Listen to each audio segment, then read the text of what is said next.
Olá, eu sou Walter Maciel, CEO da ZQuest. Eu estou aqui com os meus sócios, o William Wang, co-gestor da estratégia Top Long Buys dos Small Mid Caps, e o Rodrigo Melo, nosso sócio, co-gestor dos fundos Long Short, para falar do desempenho dos nossos fundos em abril de 2020, mas principalmente para discutir um pouco o que a gente tem feito de alocação e nossa visão de futuro. Oi, pessoal, tudo bem? Opa, tudo bom, Walter? Tudo bem. Bom dia, Walter. Bom dia. Pessoal, a gente teve aí um abril já um pouquinho diferente de março, né? Março foi realmente a eclosão da crise, muito pouca visibilidade. Em abril a gente já começa a ter um cenário econômico, apesar de muito pessimista, mas um cenário econômico mais claro, mais definido. O que a gente acabou fazendo nos fundos para responder esse cenário? O que mudou de alocação? Como é que a gente está olhando para as carteiras? A Bolsa brasileira ela acabou performando muito bem acompanhando a Bolsa americana, porque os Estados Unidos, o Fed, ele acabou injetando muita liquidez no mercado. Foi mais de 1,5 trilhões em que ele comprou, inclusive, dívidas privadas para reduzir o spread bancário. E isso melhorou bastante a liquidez do sistema. Olhando para a nossa carteira, para a nossa visão, o que a gente fez foi reduzir o risco em ações que a gente achava que estavam muito alavancadas, tanto ao crescimento quanto em dívida, e aumentar o nível de defensividade. A gente acha que é hora de ter parcimônia, de ser responsável e estar em empresas que vão conseguir sobreviver após todo esse período de crise. Então, a gente comprou empresas que conseguem sobreviver e quando elas saírem da crise, elas vão sair de uma posição melhor do que elas entraram, porque o mercado vai ter se consolidado. A gente também aumentou bastante nossa exposição em ações que se beneficiam desse lockdown, que são as empresas de tecnologia. A gente acha que vai ter uma migração digital muito mais acelerada, coisas que a gente achava que iam demorar 2 a 5 anos, estão acontecendo em 2 meses. Então, isso daí acaba beneficiando principalmente as plataformas de e-commerce, como Magazine Luiza, B2W e também Mercado Livre. E outra participação muito importante que a gente acabou aumentando foram as empresas de proteínas. A gente acha que os padrões sanitários eles irão se elevar após essa crise, dado que toda essa doença ela surgiu do mercado de animais livres de animais vivos na China. Acho que o que a gente tem discutido muito, né, e falado com os nossos parceiros, investidores, nas nossas reuniões, nas nossas lives, é que no mercado antes você tinha algumas empresas que a gente achava que iriam muito melhor do que outras. Agora, né, Melo? Eu acho que passa a ser um mundo muito mais long short, né? Tem empresas, como o William estava dizendo, que vão sobreviver e tem outras que vão passar a ter um ambiente muito mais complicado, né? Passamos agora a olhar para um cenário de longo prazo de fraqueza econômica, pouca disponibilidade de crédito. Como é que você está mexendo nos fundos long short, olhando para esse novo cenário? Então, eu concordo com esse ponto que você estava mencionando, Walter. Eu acho que talvez esse mercado para 2020 vai ser um mercado muito mais de alfa, propriamente dito, do que de beta. Então, quando eu digo beta em relação à direcionalidade do mercado, até porque a gente está tendo um efeito muito grande em relação à parte de câmbio e à desvalorização do real. Então, eu acho que a gente vai ter que buscar essas apostas que vão, como ela mencionou, empresas mais defensivas ou que estejam mais bem posicionadas na parte tecnológica para poderem surfar um cenário de maior incerteza, principalmente da parte econômica. E nos mandatos... Oi, por favor. Nos mandatos long and short, especificamente, a gente nos últimos 2, 3 meses, a gente já tinha zerado já praticamente a posição direcional. A principal alteração que a gente fez agora no curto prazo, com essa alta relativa, o mês de abril foi um mês muito, muito forte para a Bolsa. Então, com a Bolsa chegando perto de níveis de 80, 82 mil pontos, a gente começou a exercer uma posição ligeiramente vendida, até para proteger um pouco a carteira, assim, olhando base equity hedge, a gente está com uma posição em torno de 3% vendida e 6% vendida no total return. E fizemos bastante essa rotação setorial em relação principalmente aos players que a gente veio surfando nos últimos 2 anos.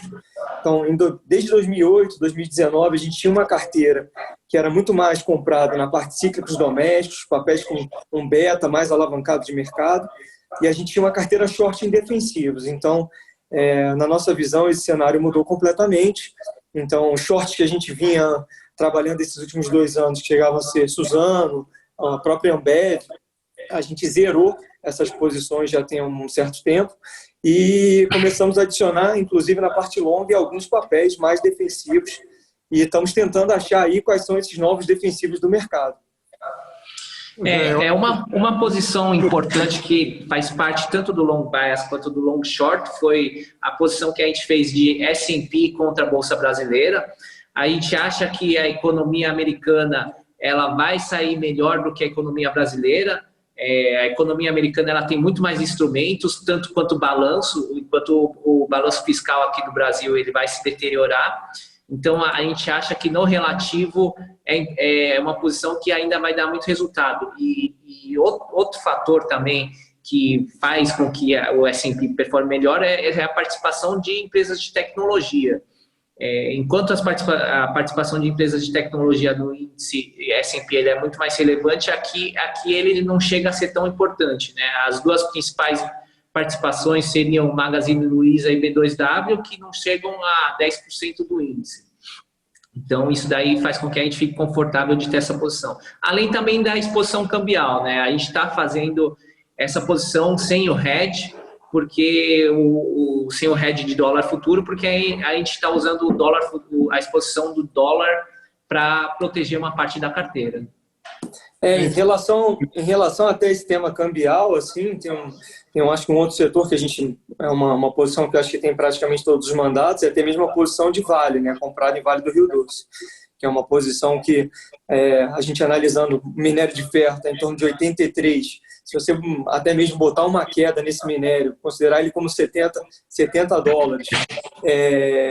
e uma depreciação do real frente ao dólar, é uma empresa que, em termos de valuation, ainda consegue aguentar um certo desaforo. E está com uma posição evaluada, ela está relativamente barata vis-à-vis outras exportadoras. Você acabou tendo um choque, né, primeiro de moeda, os custos aqui em reais. A China acabou, que teve a crise antes, já começa a se recuperar. E aí, para exportadores brasileiros, você pode ter um cenário positivo. O que eu acho que é interessante, né? A gente acabou discutindo aqui no call que, apesar de todas as dificuldades macroeconômicas que o Brasil vai passar e as dúvidas em relação ao fiscal e mesmo ao cenário político, apesar disso tudo, a gente está vendo aí uma série de oportunidades interessantes e talvez por isso a gente tenha tendo um desempenho tão consistente em todos os nossos fundos de ações nesse ano. Falando nisso, pessoal, eu queria elencar um último tema. A gente viu aí os dados da Anbima sendo divulgados e o que chama a atenção? Que a gente teve um movimento de aumento de exposição à renda variável por parte, principalmente do investidor pessoa física, que chama a atenção. É esse cenário de juros mais baixos que já começa a forçar uma migração? O que vocês acham? Na minha visão, esse ano você está tendo uma forte saída do investidor estrangeiro, né? Você pegar anualizado, quase 60 bi de reais de saída de estrangeiro e o principal player que acabou comprando, adicionando posição na bolsa foi renda variável. É um dado que me chama muita atenção. Pessoa física em março comprou quase 18 bi de reais. Então eu concordo com você, Walter. Eu acho que você está tendo essa queda em relação à taxa Selic. O Banco Central agora tendo mais uma queda de 0,75, jogando para 3% de Selic. Na nossa visão, esse movimento acho que vai continuar, as pessoas tentando buscar algum tipo de retorno acima de um retorno muito baixo, que é o que está a Selic hoje rodando. Um ponto que impressiona bastante dessa crise comparado com as outras é que nas outras crises, geralmente quando ocorria uma queda do mercado, a pessoa física ou o pequeno investidor, ele tirava dinheiro da bolsa.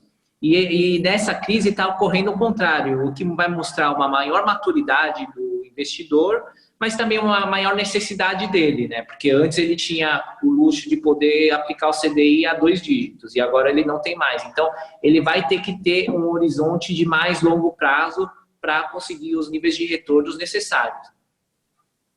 É isso aí. Eu acho que a gente aqui na AsiaQuest tem uma prateleira diversificada de produtos de alta qualidade, com rentabilidade consistente no longo prazo. A gente tem oportunidades de poder não só tomar posições direcionais, mas através das estratégias long buys e long shorts também capturar valor relativo. Eu acho que por isso a gente vai poder estar municiando aí os nossos parceiros e investidores com bons produtos. Realmente, nesse novo ambiente de juros baixos, renda variável passa a ser um componente que já era, mas agora fica exacerbado a importância de ter renda variável na carteira ou realmente ficar com retornos baixos a longo prazo. Gente, eu queria agradecer a todos, obrigado.